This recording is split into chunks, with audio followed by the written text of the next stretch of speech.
Buenas tardes a todas y a todos. Les habla Patricia Coloret desde la sede central de IGADI en Pontevedra, Galicia. Es un placer nuevamente darles la bienvenida a las más de 250 personas inscritas en este tercer episodio de la Unión Europea desde una perspectiva local 2025, obviamente. En episodios anteriores hemos abordado la arquitectura del gobierno multinivel, histórica, presente y futura de la Unión Europea. Hoy pondremos el foco en los más de 40 años de participación de España en la Europa de los 27. Este enfoque nos permitirá reflexionar no solo cómo España ha participado en las estructuras comunitarias de gobernanza, sino también en el día a día de la ciudadanía, la cooperación regional y los proyectos locales que vinculan lo global con lo local. ¿Qué significó la adhesión de la Unión Europea para España? ¿Cómo se tradujeron esos cambios en los distintos niveles de gobierno? ¿Qué retos se abren para el futuro? Para ello, hoy contamos con una especialista de primer nivel. Ella es Gabriela Alessandra Oanta, directora del Instituto de Estudios Europeos Salvador de Madariaga de la Universidad de Coruña. Nos ofrecerá su visión sobre la trayectoria de España en la Unión Europea desde la perspectiva local. Buenas tardes, Gabriela, muchas gracias. Como siempre, una pequeña introducción de no más de 2 minutos para adelantarnos sobre qué abordarás en tu intervención en el día de hoy. Buenas tardes, Patricia. Buenas tardes a todos los oyentes. Bueno, me voy a centrar en la Unión Europea como actor global, cómo participa en el multilateralismo, qué desafíos tiene por delante y cómo España, en tanto que Estado miembro de la Unión Europea, se ve como parte, como actor muy activo en el marco de toda esta actuación de la Unión Europea. Y hacia el final me voy a centrar en el sector pesquero, porque la pesca es muy importante para España y lo es también para Galicia. Muchas gracias. Sin duda, ya estamos esperando casi que sea el momento. No obstante, hoy nos acompañan otras 2 invitadas. En primer lugar, quisiera presentaros a Claudia Ramos. Ella es doctora de Estudios Políticos por la Universidad de Aberdeen, Reino Unido, y actualmente es profesora de Ciencia Política y Relaciones Internacionales en la Facultad de Ciencias Humanas y Sociales de la Universidad Fernando Pessoa, Porto, investigadora del CEPES, de Estudios de População e Sociedade. Muito obrigadas, Claudia. Es tu turno. Ahora, ¿qué destacarías, así para comenzar, de los 40 años de participación de Portugal en la Unión Europea desde la perspectiva local? Hola, buenas tardes. Les agradezco la invitación. Es un placer estar convosco. Debo decir que no hablo castellano, así que pido disculpas. Como saben, en 85, 86, Portugal estaba pasando por su transición democrática y la integración ha sido un factor externo muy importante para consolidar el modelo democrático, economía de mercado y una sociedad abierta. Ao nível global, destaco 3 ideas. Primero, el refuerzo de las infraestructuras materiales, desde carreteras hasta equipamientos que los fondos estructurales contribuyeron a construir, o que significó conforto y modernización por la vida local. Segundo, la transnacionalización de los gobiernos locales. Os municípios são fortes, vibrantes em Portugal e ganharam um novo ímpeto com parcerias com estrangeiros, com fundos, com mais projetos, com abertura ao mundo. E ao terceiro, a abertura cultural e social de las populações em geral, mais viajes, mais universidades, mais estudantes, mais oportunidades de negócio, um mundo mais conectado. Há também um lado possivelmente negativo. A modernização reforça as assimetrias entre o rural e o urbano, mas não é só por efeito de europeização. E alguns dos projetos europeus contribuem até a reduzir esse efeito. Turismo, agricultura, são exemplos. Por lo tanto, diria que o balanço é positivo. Moito obrigada, Claudia. Sen dúbida, pues, algo que tomamos nota. Volvemos a hablar más tarde, retomaremos. Ahora es momento de presentar a nuestra segunda especialista invitada de hoy. Ella es Dina Sebastião, doctora de Estudios Europeos y profesora de la Universidad de Letras de Coimbra, donde está integrada en el CEIS 20, Centro de Estudios Interdisciplinares. También es coordinadora del módulo Jean Monnet, Democracy for You, en la Unión Europea. ¿Qué tiene que ver la cooperación transfronteriza europea, las eurorregiones, eurociudades, España, Portugal y específicamente la eurorregión Galicia, Norte de Portugal con la idea de la Unión Europea local? Dina, ¿podrías adelantarnos 2-3 minutos aproximadamente en una reflexión sobre estas cuestiones. Hola, buenas tardes, Patricia. Buenas tardes a todos los espectadores y muchas gracias por la invitación. Voy a intentar hablar un poco de castellano. Bien, voy a reflexionar particularmente sobre si la importancia de la cooperación transfronteriza entre Portugal y España para el profundamiento de la dimensión global de la Unión Europea, es decir, también ver la Unión Europea como un sistema de gobernación multinivel. Y aquí hay una particular relevancia si tenemos en cuenta el concepto de global o de globalización, la interconexión de la dimensión local con los problemas transnacionales, con los problemas globales y particularmente en la Unión Europea con los problemas transnacionales europeos.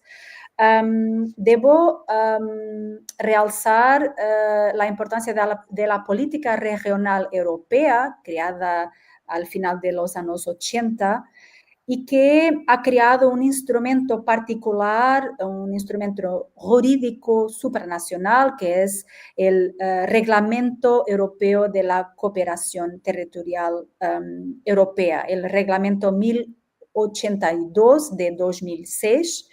Y este reglamento ha permitido crear instituciones permanentes de cooperación regional que han sido implementadas entre la frontera de Portugal y España. Y el caso de Galicia y norte de Portugal, que tiene un agrupamiento de cooperación territorial, es un caso de mucho éxito en la Unión Europea, en la cooperación transfronteriza de la Unión Europea. Y bien, que nos permite a un lado reflexionar sobre las ventajas materiales de la cooperación transfronteriza, que es decir, traer desarrollo para comunidades de frontera que están lejos del centro de decisión política de los estados y que tienen muchas desventajas de desarrollo económico y social. Pero también hay una otra dimensión de la cooperación transfronteriza que es la dimensión política. ¿Qué novedad trae esta cooperación política para la noción de ciudadanía local, regional y nacional y europea? ¿Y qué oportunidades trae para fomentar la participación política de los ciudadanos? Y, en consecuencia, para profundizar el sistema político de la Unión Europea, es decir, también renovar, profundizar la democracia de la Unión Europea. Cuando hablamos de esto, estamos también hablando de profundizar los canales de democracia en Portugal y en España. Entonces, es un poco esto que traigo para reflexionar con vosotros. Pues obrigadísima, Dina. Súper interesantes las tres intervenciones. Ya anticipo que creo que se nos va a hacer corto el tiempo para poder abordar todas estas cuestiones que ponéis sobre la mesa, que son ampliamente interesantes. No obstante, como nos marca el programa y el tiempo, llegamos al núcleo de las intervenciones y voy a dar paso a Gabriela Alessandra. No obstante, antes de presentarla en profundidad, como se merece nuestra invitada, quiero recordar al público, a nuestros telespectadores y telespectadoras, que pueden transmitir cualquier cuestión a lo largo del programa a través de nuestro chat y más tarde se las haremos llegar a nuestra invitada principal o a cualquiera de nuestras otras dos invitadas. Pues así es el momento de, como decía, de presentar en profundidad a Gabriela Alessandra Guanta. Ella es catedrática de Derecho Internacional Público y titular de la Cátedra Jean Monnet del Derecho de la Unión Europea de los Océanos, nuestro escenario jurídico marítimo, y directora del Instituto Universitario de Estudios Europeos Salvador de Madariaga de la Universidad de Coruña. Ha sido profesora visitante de la Universidad de Salerno y en la Universidad de Perugia e investigadora visitante en Derechos Ambientales en la Widener University Delaware Law School. De esta manera ha publicado extensamente sobre derecho internacional y europeo del mar, organizaciones internacionales, empresa y derechos humanos, así como de la política de seguridad alimentaria de la Unión Europea. Ahí es nada, esta presentación creo que ya nos pone mucho en situación de todo lo que ella podría abordar en el día de hoy, pero el tiempo es el que es y nada, es tu momento. Gabriela, adelante con esos 10 minutos. Espero no haberme dejado nada, si no te pido disculpas. Y nada, adelante con la intervención y esperamos que sea de todo el agrado de todas las personas que nos siguen. Muchísimas gracias, Patricia, y muchas gracias por esta calurosa presentación. 10 minutos a hablar sobre 40 años de España en la Unión Europea. La Unión Europea como actor multilateral y dónde se encuentra España, dónde se ha encontrado España durante estos 40 años en este proyecto de multilateralismo desarrollado por la Unión Europea es un grandísimo desafío. Voy a esbozar algunas líneas generales y espero que posteriormente tengamos la ocasión de debatir y de este modo ampliar un poco más la información que les voy a decir a continuación. Pues bien, pronto se cumplirán 40 años desde que España se adhirió a las comunidades europeas de entonces, hoy en día la Unión Europea. Es decir, hace 4 décadas España comenzaba a ser parte del proceso de integración europea, un proceso dinámico y que ha evolucionado constantemente en el seno de una cooperación institucionalizada de integración en la que los Estados miembros han cedido a determinadas instituciones europeas en virtud del principio de atribución de competencias, el ejercicio del día a día de ciertas competencias soberanas. Es la Unión Europea una organización internacional de integración y como tal goza de personalidad jurídica internacional. No es un Estado, no es una confederación, es una organización internacional. Gracias a esta personalidad jurídica internacional, la Unión Europea ha podido llegar a ser un actor internacional muy activo en el escenario internacional y además privilegiado en ciertos ámbitos, como es el marítimo, por ejemplo. Lo es precisamente en aquellas materias donde sus Estados miembros le han asignado competencias, bien exclusivas, como ocurre con la política comercial común o con la política de conservación de los recursos pesqueros marinos, o bien compartidas con sus Estados miembros, como ocurre, por ejemplo, en materia medioambiental, o tan solo de apoyo de las actuaciones de los Estados miembros. Y me viene en mente la política educación y cultura, por ejemplo, el programa Erasmus que todos conocemos. Es precisamente esta atribución de competencias que hacen única a la Unión Europea, que hoy en día es la organización internacional de integración por excelencia. El Tratado de Lisboa, que entró en vigor en diciembre del año 2009, creó la figura del alto representante de la Unión para Asuntos Exteriores y Política de Seguridad. Hoy en día es la estonia Kaja Kallas y hasta hace poco fue el español Josep Borrell. La alta representante, entre otras cuestiones, encabeza al Servicio Europeo de Acción Exterior, que comenzó a funcionar en enero de 2011. Su secretaria general es en la actualidad la española Belén Martínez Carbonell. El Servicio Europeo de Acción Exterior tiene su sede en Bruselas, pero cuenta con 145 delegaciones y oficinas y tiene desplegadas sobre el terreno varias misiones militares y civiles.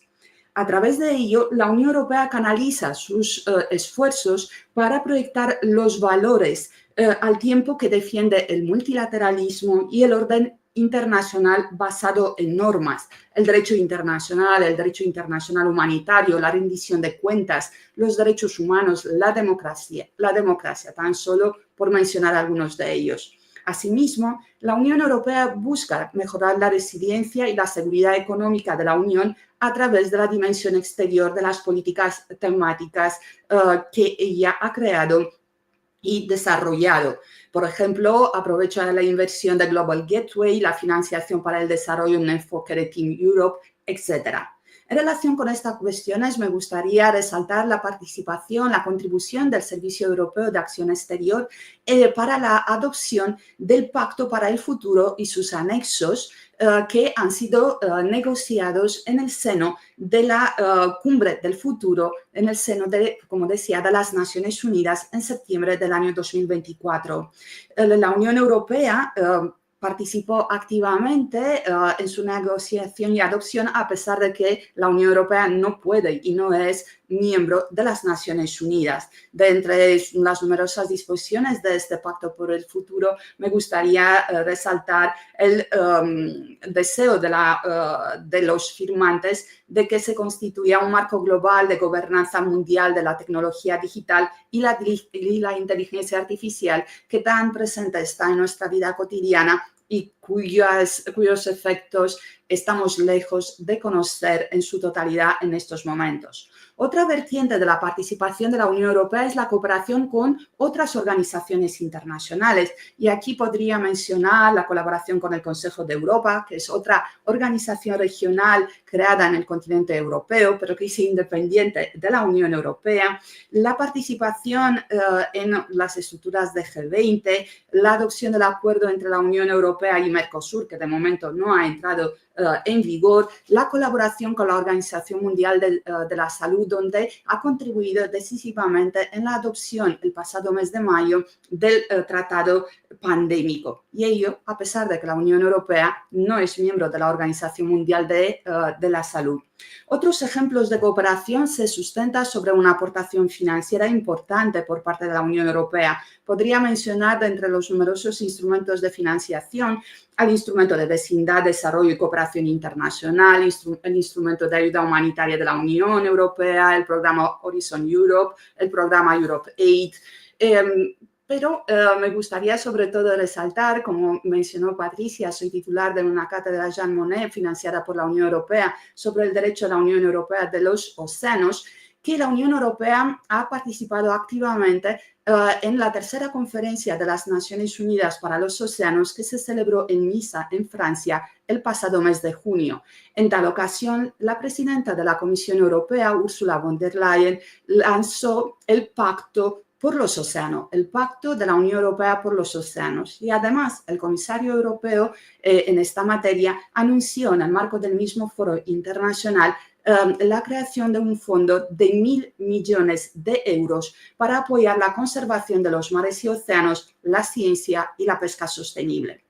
España, en tanto que nación pesquera y en tanto también que el segundo Estado miembro de la Unión Europea en términos de costa, pues la Unión Europea, España, cuenta con 8.000 kilómetros de costa tan solo por detrás de Grecia, está llamada a ser parte e igualmente beneficiaria del multilateralismo azul liderado por la Unión Europea. España, con aproximadamente 320 licencias, varía de un año a otro un poquito, que autorizan a los buques pesqueros a faenar en las aguas bajo la soberanía o la jurisdicción de terceros países, es la principal beneficiaria de los acuerdos de cooperación de pesca sostenible que la Unión Europea ha suscrito con terceros países.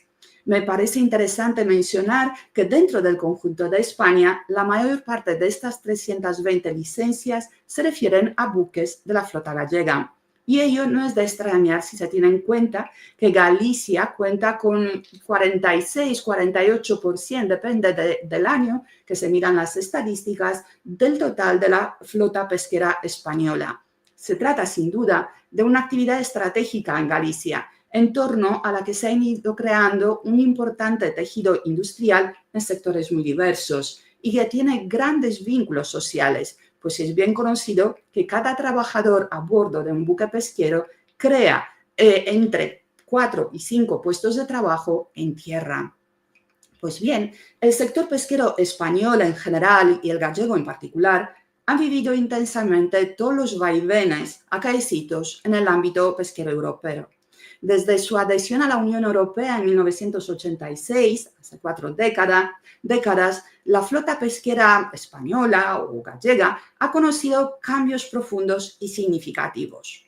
Por un lado, ha tenido que adaptarse a las exigencias exigidas en materia pesquera para que se adhiriese a la Unión Europea. Y por otro lado, ha tenido que aprender a defender sus intereses en el marco de la política pesquera común. Primero, frente a 11 estados europeos y ahora ante 26.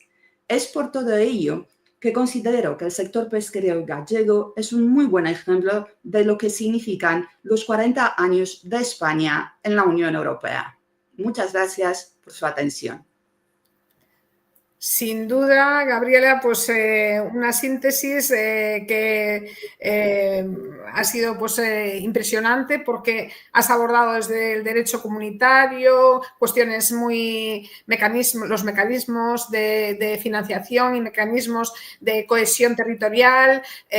Bueno, has hecho un repaso bastante extenso de cuestiones sin duda muy importantes.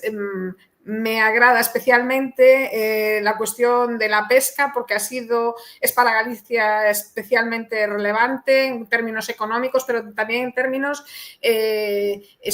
sociales, culturales, de arraigo en nuestra comunidad autónoma. Y yo me imagino que también incluso a nuestras compañeras portuguesas que también tienen una costa significativa, quizás no tanto como la nuestra, pero también, pues también tiene una flota importante. Ahora sí, pues vamos a pasar vamos a dar paso a Dina perdón, que no recuerdo. Sí, a Dina o a Claudia, perdón, para que hagan sus intervenciones. No sé si queréis comenzar con alguna pregunta o con alguna reflexión concreta que vosotras ya por la que queráis empezar para abrir el debate y para abrir un poco más el tema, que es, como vemos, muy extenso, pero que también queremos que tengáis voz y daros paso para ir avanzando sobre todas las cuestiones que queráis plantear. Claudia, por ejemplo. Sí. Hola, muchas gracias por la presentación. Es muy interesante oír hablar de la pesca en España, porque en Portugal este ha sido um dossiê muito difícil de negociar ao tempo da integração e não compara em termos de desenvolvimento atual, perdão por português, com o setor de pescas espanhol. Nós perdemos, eu não tenho os números, mas nós perdemos bastante dinamismo, fizemos alguma reconversão, mas não é seguramente uma experiência semelhante à experiência galega e à experiência espanhola em geral. Eu perguntaria à Gabriela se considera que isto tem também a ver com a capacidade negocial do Estado espanhol e o dinamismo do próprio Estado espanhol junto das instituições europeias e depois na resposta às oportunidades que de lá vêm. Bueno, el sector pesquero representa una cuestión muy delicada, sobre todo en aquellas zonas de la Unión Europea donde hay una alta dependencia de la pesca, y Galicia lo es. Galicia tiene un grandísimo potencial en materia pesquera. De hecho, creo que era en el Pacto Verde Europeo, en un informe de la Comisión Europea de hace unos años, donde decía que el potencial de España y, por tanto, de Galicia es tanto que si no fuera parte de la Unión Europea sería el octavo integrante del grupo G7. Entonces, el sector pesquero es muy importante en España y en Galicia. El hecho de que España negociara la adhesión a la Unión Europea pues ha tenido muchísimas implicaciones y negativas, hay que decirlo, en el sector pesquero. Se ha reducido un buen número de buques el sector pesquero gallego. Además, se previó en un artículo, en el acta de adhesión, el artículo 158, párrafo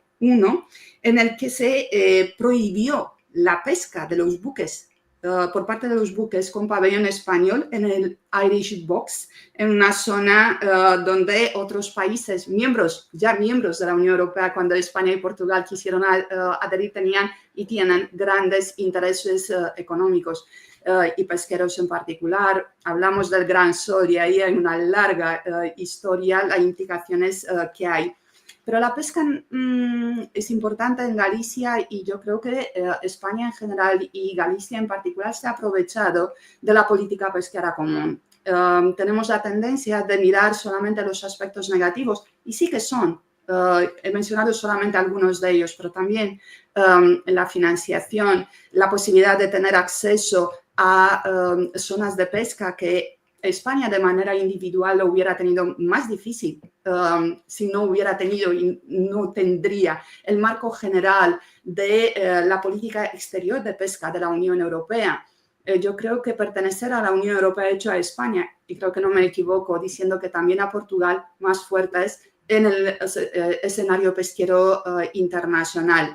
Yo he mencionado solamente los acuerdos internacionales de pesca, pero también a través de la Unión Europea, España está presente en las OROP, en las organizaciones regionales de ordenación pesquera y en la NAFO o la NEAFC, solamente por poner dos ejemplos. España tiene una posición más importante que si actuaría de manera independiente. Y en los informes más recientes de la Comisión se dice que los países miembros de la Unión Europea de la fachada atlántica están realizando una pesca sostenible en un porcentaje del 90,9%. Es decir, están cumpliendo con los requisitos de sostenibilidad. Si miramos al Mediterráneo, donde de los 23 estados y entidades con un estatuto jurídico particular en el derecho internacional, encontramos solamente 8 Estados miembros allí, 8 de los 23. Por tanto, la Unión Europea, lo que es la política de sostenibilidad en materia pesquera, se diluye, tiene que coexistir con otros estados. Ahí también está presente Portugal a través de una organización regional de ordenación pesquera que tiene competencia tanto en el Atlántico como en el Mediterráneo. Y después, si nos referimos al acuerdo alcanzado hace escasos meses entre la Unión Europea y el Reino Unido en materia pesquera, yo creo que España, de manera individual, no hubiera sido capaz de poder beneficiarse de lo que se está beneficiando en estos momentos y se va a beneficiar también en los próximos años en el marco de este acuerdo bilateral. Recordemos que cuando se negoció el tratado de retirada del Reino Unido de la Unión Europea, pero sobre todo cuando se negoció el acuerdo de comercio y asociación entre la Unión Europea y el Reino Unido, la pesca ha sido uno de los 3 temas más delicados. Y estaba leyendo hace unos meses, volviendo al acuerdo alcanzado hace pocos, por una persona, una gran conocedora de la pesca española y mundial, podría decir, en general, decía, este acuerdo debe ser bueno para la Unión Europea, porque a los escoceses no les gusta nada este acuerdo alcanzado por la Unión Europea con el Reino Unido. Hay muchos detalles técnicos, no es ahora el momento, pero yo creo que España ha tenido que ceder muchas cosas y lo ha hecho, pero también ha ganado muchas otras cosas que si hubiera actuado de manera independiente, individual, en el escenario marítimo internacional, no lo hubiera conseguido. No sé si con esto he contestado. Desde luego hay muchos desafíos y sabemos todos, como consecuencia de la situación bélica que enfrenta Ucrania y a la Federación Rusa, el programa REARM y todo lo que va detrás, hay un cambio muy importante en varias políticas de la Unión Europea y el Fondo Europeo Marítimo de Pesca y Acuicultura para el próximo periodo de financiación va a ser recortado 4 veces, es decir, vamos a tener 4 veces menos fondos para los temas marítimos. Pero esto no ocurre solamente en el ámbito de la pesca, hay que decirlo, sino que hay unos determinados fondos y que teniendo en cuenta los intereses, las necesidades de la Unión Europea en un momento determinado, pues se tiene que alocar más fondos a otros y hay que quitarlos de algún sitio. Y pesca es uno de ellos. Lamentablemente, pero bueno, entendemos que la Unión Europea pues, es sin duda pues, una organización de estados bueno, que también tiene sus prioridades, llegan a ciertos acuerdos, unos benefician a unos sectores frente a otros y bueno, veremos qué da de sí. La cuestión de defensa es una cuestión que está ahora muy encima de la mesa, obviamente por los conflictos que ha nombrado Gabriela. Perdón, disculpas. Pero queremos dar paso a Dina también para que traslade si tiene pues, sus reflexiones, su pregunta. Adelante, Dina. Bien, gracias Gabriela por la comunicación muy clara, que me estaba haciendo pensar que, bien, además de esta capacitación que podemos decir que la Unión Europea ha añadido a España para la exploración pesquera, oímos muy frecuentemente que también el sector queda muy poco satisfecho con las cotas pesqueras que la Unión Europea impone. Lo que quería preguntar son dos cosas. Una es si hay un cambio de mentalidad por esto, que en Portugal lo creo que está ocurriendo, pero solo de una observación empírica, no estudio esta cuestión, pero creo que en los últimos años los pescadores han concebido las cotas pesqueras como algo también sostenible a medio y largo plazo. Y una otra cosa es que quedamos en el ámbito de la cooperación transfronteriza, sí hay también oportunidades de cooperación entre Portugal y España en la economía de las pescas. Si hay proyectos conjuntos o si hay inversiones conjuntas, conciliación del conocimiento en este sector, y si Portugal y España han conjuntamente aprovechado su know-how en el sector. Gracias. Muchas gracias, Dina, por tus observaciones y las preguntas complejas, sin duda, cada una de ellas. Vemos, en primer lugar, el tema de las cuotas de pesca. Sí, yo creo que a todos los pescadores españoles les gustaría tener mayores cuotas de pesca y que lo que se utiliza o uno de los argumentos para cerrar a veces o reducir las cuotas de pesca es sobre la base de información científica, sobre la base de informes. Y muchas veces, al menos aquí en Galicia, yo he escuchado voces de personas que ponen en duda que los datos de eso manejados por la Comisión Europea sean, por ejemplo, los más actuales posibles. Hay datos que a veces son de los años 90 que se utilizan y eso hay algún recurso ante el Tribunal de Justicia de la Unión Europea en relación con este tema y que se pone en duda la base científica que se ha utilizado para reducir la cota de pesca, para prohibir la pesca de aguas profundas en determinadas zonas, para cerrarse. Hay más de 80 zonas de pesca que han sido cerradas en la zona de máximo interés de pesca para la pesca gallega, por ejemplo. Yo espero que con la nueva reforma del reglamento marco de la política pesquera común cambie algo en esta materia.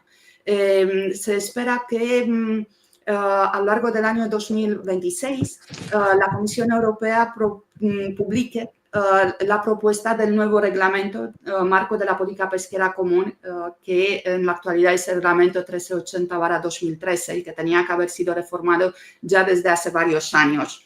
Veamos si allí se gestiona mejor el tema de los datos científicos y que las decisiones, claro, tienen que apoyarse en datos objetivos, pero que sean los más fiables, los más recientes, porque son los que mejor reflejan la situación en la que se encuentre una especie determinada o las especies en una zona determinada. En cuanto a la cooperación transfronteriza y si hay cooperación entre España y Portugal, sí que hay, y ahí las organizaciones locales de pescadores, las agrupaciones, son muy dinámicas.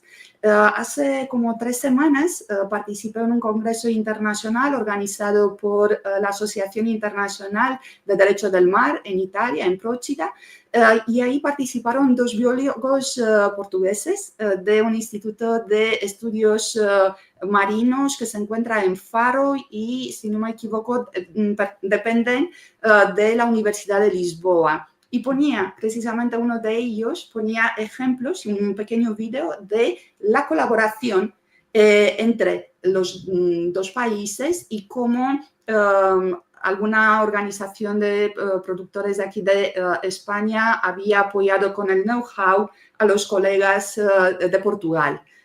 Me tienen que disculpar que no tengo los datos a mano, no me esperaba la posibilidad de que surgiera este tema, pero sí, desde luego, hay colaboración entre los 2 países, porque España y Portugal comparten desafíos, comparten problemas, comparten la necesidad de encontrar soluciones que sean buenas para todos.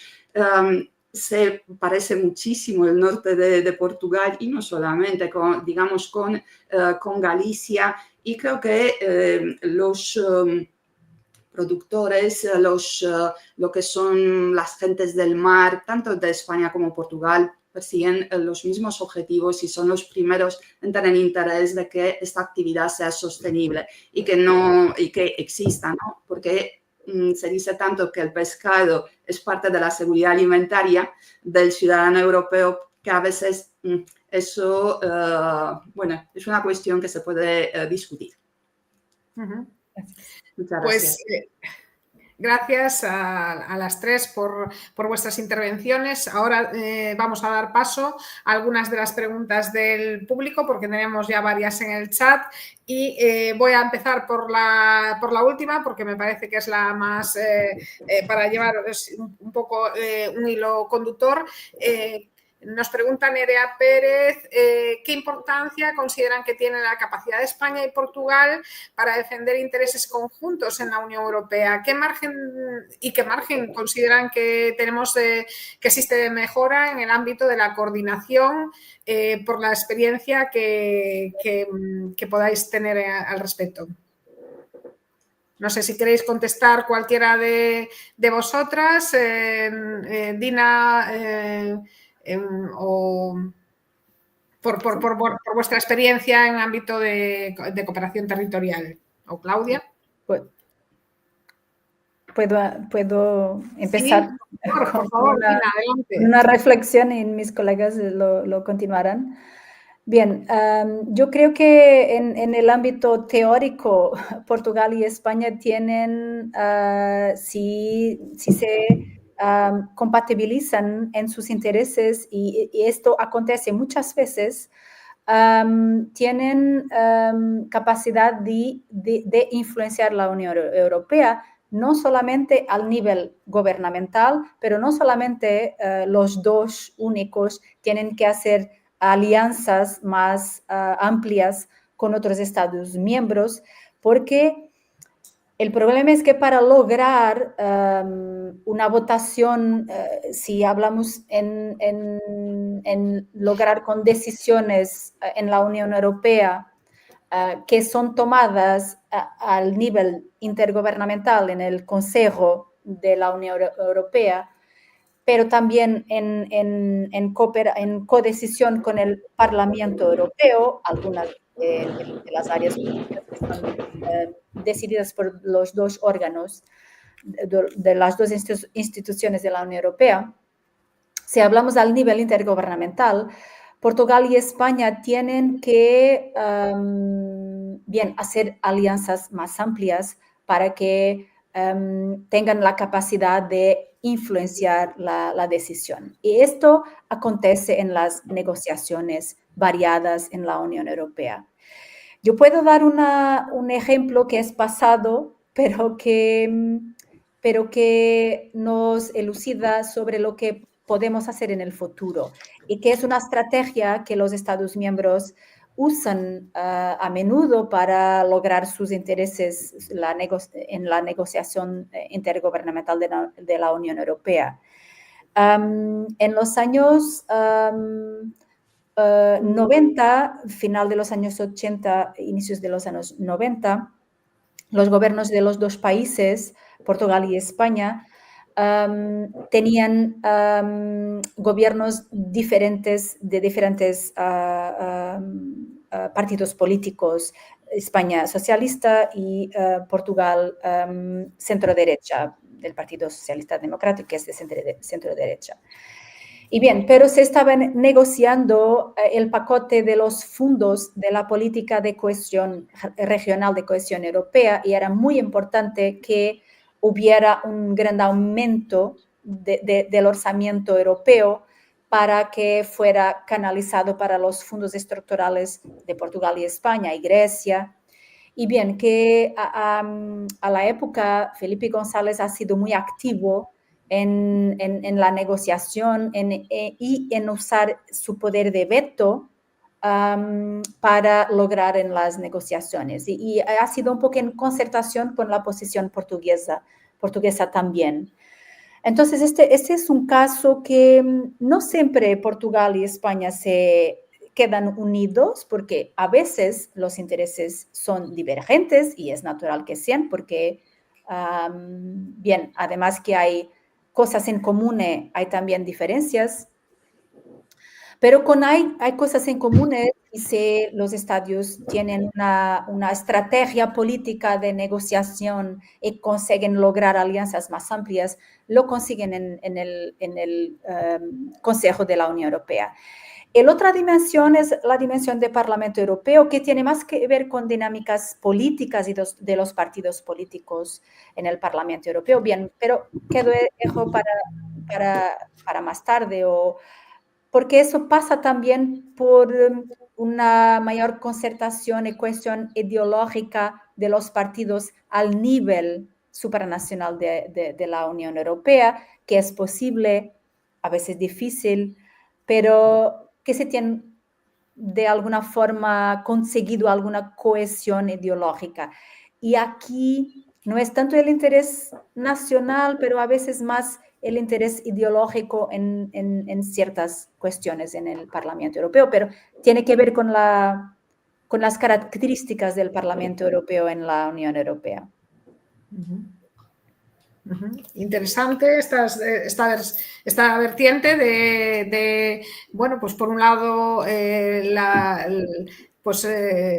la organización más estructurada, más cohesionada y por otro lado la vertiente política que no siempre va de la mano de los intereses de las distintas de los distintos digamos de otros criterios asociacionales o territoriales. Claudia, no sé si tú en este sentido quieres decir algo, le damos paso a Gabriela para que haga su reflexión. Passamos a Gabriela para uma visão a partir de Espanha, e segundo o que a Dina disse. Bueno, gracias Claudia, porque el tiempo es limitado. Yo solamente completar completar un poco a Dina, pues se mencionó antes al comienzo de nuestra charla, de nuestro programa, la cooperación transfronteriza. Y ahí yo creo que Galicia y el norte de Portugal, es verdad que tanto España y Portugal tienen una organización administrativa muy diferente, pero al existir esta cooperación son conscientes de los problemas comunes que tienen. Y hay un órgano muy importante en el sistema institucional de la Unión Europea, que es el Comité de las Regiones. Y ahí están presentes Galicia, está presente regiones, porque está incluso países centralizados, ¿no? A efecto de la política regional de la Unión Europea, han sido divididas en algunas regiones y ahí tienen representantes en el Comité de las Regiones o incluso en el Comité Económico y Social Europeo, donde están representados grupos profesionales. Y si hablamos de grupos profesionales que tienen intereses económicos y profesionales parecidos, pues tienen la posibilidad de hacer frente común a estas situaciones. Y yo creo que hasta hace poco se hablaba, por ejemplo, en política energética de la excepción ibérica. Yo no estoy segura si Portugal entraba dentro de esta excepción ibérica que fue muy comentada en España, que teníamos distintas tarifas y con precios subvencionadas en la política en el periodo inmediatamente después de la crisis de la COVID. Y si pienso en desafíos que hay por delante, por ejemplo, la agricultura, yo creo que hay el campo de Portugal y el campo de España tienen muchos elementos en común. Y no quiero alarmar, pero se está negociando el acuerdo. No sé en qué fase realmente se encuentra entre la Unión Europea y Marruecos. El acuerdo con Mercosur está pendiente de ratificación, aunque yo dudo de que va a entrar pronto en vigor, pero ahí está. Protección marítima, por ejemplo, tanto la costa de Portugal como la costa atlántica española, pues tienen los mismos desafíos en términos de protección marítima. En Lisboa se encuentra la Agencia Europea de Seguridad Marítima, por ejemplo. Hay una autopista, creo que hay varias autopistas marítimas que pasan frente a las costas atlánticas de España y la costa portuguesa.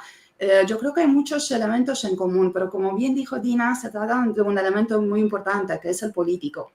Y es la decisión de los políticos de que a la hora de votar en el Consejo haga frente común uno con otros para votar o para bloquear la adopción. Y ahí entran también, para ir más allá, los parlamentos nacionales, porque cuando se publica una propuesta legislativa por parte de la Comisión Europea, todos los parlamentos nacionales tienen que estar informados, porque muchas veces se dice, en Bruselas Bruselas nos impone.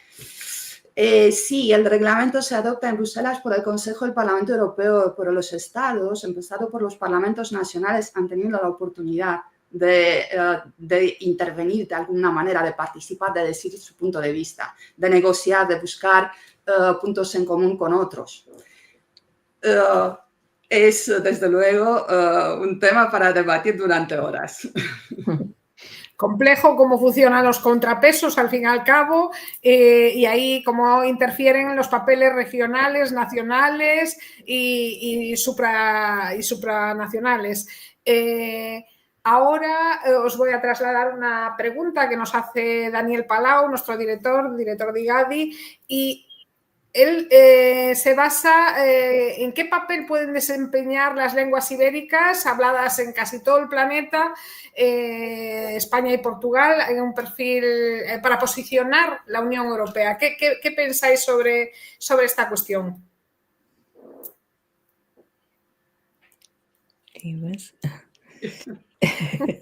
Nos ha dejado sin palabras. Evidentemente, sí. Históricamente, España y Portugal han tenido, pues, por su trayectoria pues, colonialista, pues tanto en Latinoamérica, muchos, y en África también, en caso de varios países africanos ha tenido un impacto bastante significativo en el ámbito de la cooperación internacional y creo que eso en la Unión Europea en ciertos momentos ha sido puente como para potenciar acuerdos internacionales o acuerdos incluso bilaterales y financiación de la Unión Europea también. Hemos sido en su momento países conductores para llegar a alcanzar estos acuerdos. ¿Vosotros creéis que a día de hoy esto sigue teniendo un peso específico o ya se ha ido diluyendo? Sí, si me permiten mis compañeras, diría que los idiomas las lenguas ibéricas han tenido y tienen un papel fundamental para que la Unión Europea tenga un papel importante en la vida internacional. Tenemos que recordar que el español, a mí me gusta decir español, no castellano, el español es el segundo idioma más hablado a nivel mundial. Y eso que la China, con el segundo país más poblado del mundo, hay muchas personas que lo hablan. En muchos países, en varios países europeos, miembros de la Unión Europea, el francés era el segundo idioma que más se estudiaba. Ahora se estudia más el español en esos países. Y más que las lenguas ibéricas, si Daniel me lo permite, yo añadiría que la península ibérica es rica en cuanto al bagaje lingüístico, pero también tenemos que tener en cuenta la inmigración. Hay otros idiomas que están presentes allí y que contribuyen a que España, Portugal, la Unión Europea tenga un lugar destacado en el ámbito internacional. Hay idiomas latinos que están cada vez más presentes aquí, que se parecen, por ejemplo, el rumano se parece muchísimo al gallego. Los dos son idiomas latinos. Los dos tienen muchos puntos en común, si bien en el caso del rumano, al no estar tan aislado como el gallego, tiene muchas influencias de otros idiomas. Pero desde luego la lengua es un factor de unidad y para la Unión Europea de consolidación de su papel en el ámbito internacional, desde luego. Sí. Hace poco estaba en Bruselas y había una funcionaria filipina que tenía un nombre, a mí me extrañaba el nombre porque era una combinación del español con el inglés y yo decía, tengo que preguntar. Y era de Filipinas originalmente. Hay muchas ramificaciones que quizás se nos escapa a primera vista, pero desde luego es un tema muy importante. Pues sí, sin duda, interesantísimo punto de vista.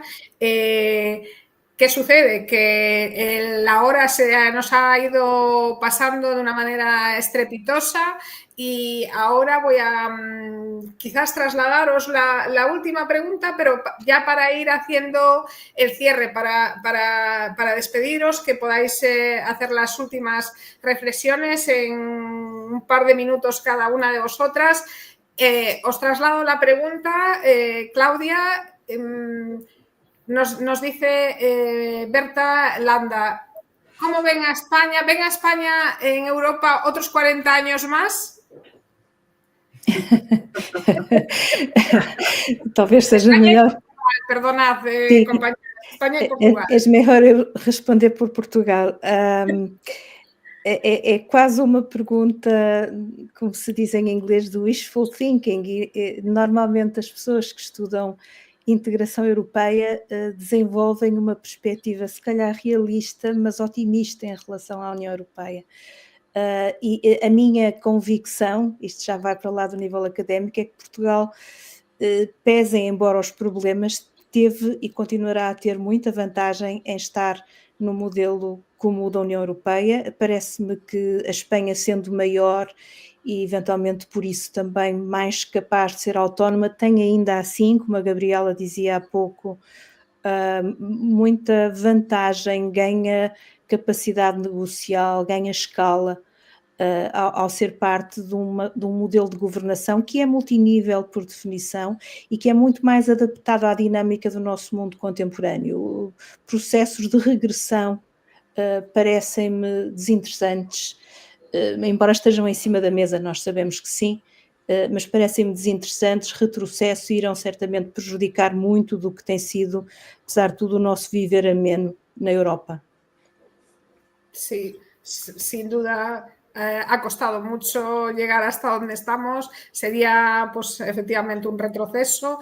Dina, también te concedemos 2-3 últimos minutos para después dar paso a Gabriela y que haga el cierre de su intervención.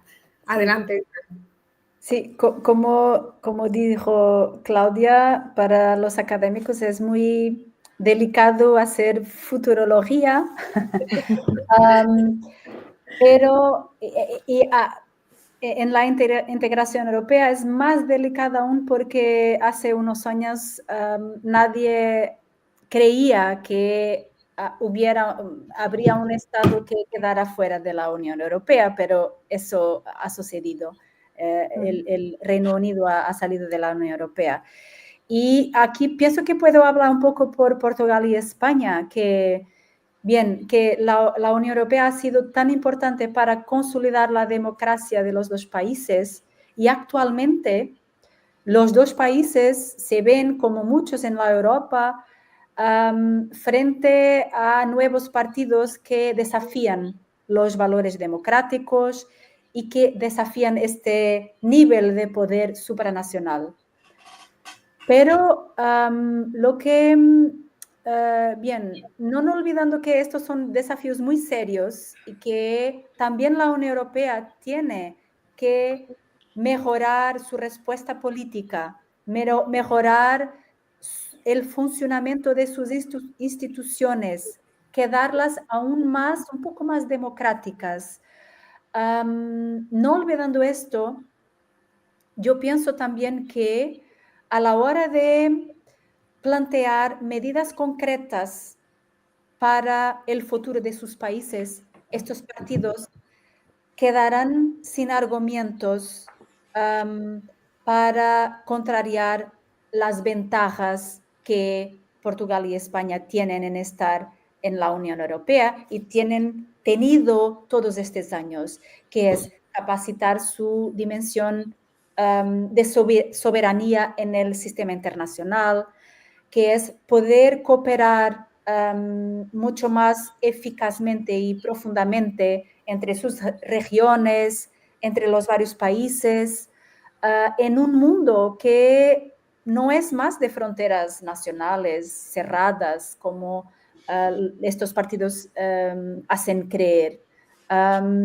Entonces, mi esperanza es también que programas como estos, que podamos también divulgar y hacer que los ciudadanos comunes conozcan muy mejor cómo funciona la Unión Europea, cómo funciona el flujo democrático entre las regiones, el nivel nacional, el nivel supranacional, para percibir en que pueden influenciar mucho más de lo que piensan a primera vista las decisiones de la Unión Europea.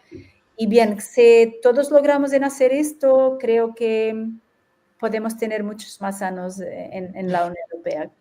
Espero que sí.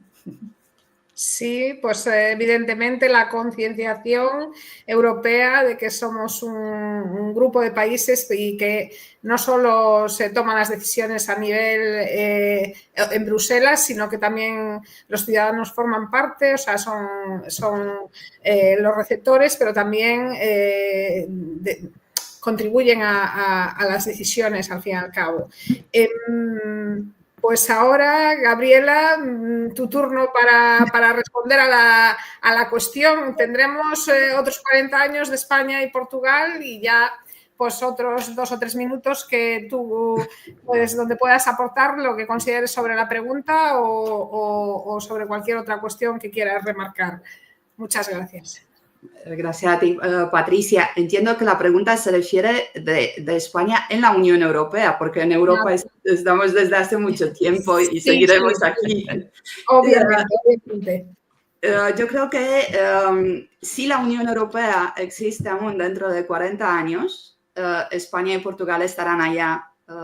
Yo creo que siempre la Unión Europea, siempre y cuando exista, porque una organización internacional, como decía al inicio del programa, es una organización internacional, en este caso formada solamente por estados, y una organización internacional existe el tiempo que sus integrantes así lo deseen. A lo mejor dentro de 39 años, los países que estén entonces en la Unión Europea quieran buscar otro modelo de cooperación. Yo creo que la cooperación y el multilateralismo son cuestiones irreversibles, aunque asistimos en la actualidad a muchos ejemplos de unilateralismo.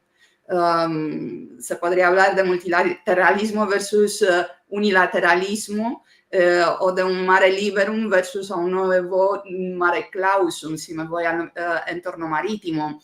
Pues si la Unión Europea existe, creo que España va a estar ahí. ¿Cómo me gustaría ver a España? Bueno, yo no sé si seguiré viviendo dentro de 40 años, pero si sigo aún viva, si la esperanza de vida se alarga, a lo mejor sí, pues me gustaría que España fuera más fuerte y que tenga una presencia más fuerte en el escenario europeo, porque es uno de los grandes.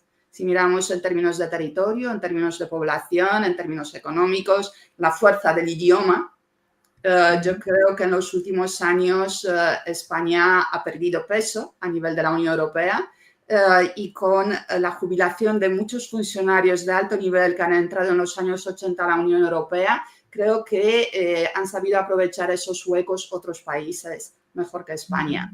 Entonces, sí, me gustaría que España estuviera en la Unión Europea y que tuviera una posición más importante que la que tiene hoy en día y que hace años ha tenido más. Muy bien. Pues muchas gracias. Hasta aquí hemos llegado al final del tercer episodio.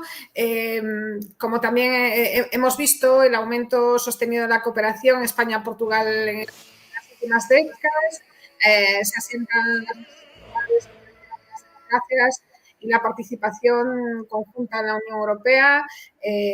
Sin duda es un tema que nos traerá de cabeza, espero que durante otras varias emisiones a lo largo de estos próximos años, y veremos a ver si efectivamente el sueño europeo sigue manteniéndose con esta estructura o quizás a futuro se establezcan otro tipo de maneras de entender la democracia europea. Ya veremos, quizás es pronto para hacer esas cábalas. Ha sido un placer contar con Gabriela, Claudia y Dina. Ha sido un programa de lo más internacional, cosa que se agradece porque realmente esto forma parte también de la Unión Europea y os invitamos a volver y a vernos el próximo jueves día 9 conectando con el cuarto episodio que lo protagonizará Christoph Schreim-Monser, lo siento, el apellido es demasiado complejo, jurista y coordinador de IGADI en el campus industrial de Ferrol, con el que empezaremos a pensar la Unión Europea como un actor internacional de primera magnitud, acercándonos a la Unión Europea y la cooperación internacional en la triple transición. Tendremos que verlo en las próximas 48 horas. Ahí les esperamos. Contamos con todas las personas que nos están siguiendo a través de la IGADI Televisión y nuevamente, Gabriela, un placer. Muchas gracias. Presentación, Dina y Claudia, la representación de Portugal aquí con nosotros, en nuestras vecinas de Galicia. Un placer también contar con vosotras y espero que nos veamos en próximas sesiones y episodios de la Unión Europea desde una perspectiva local. Un placer. Gracias.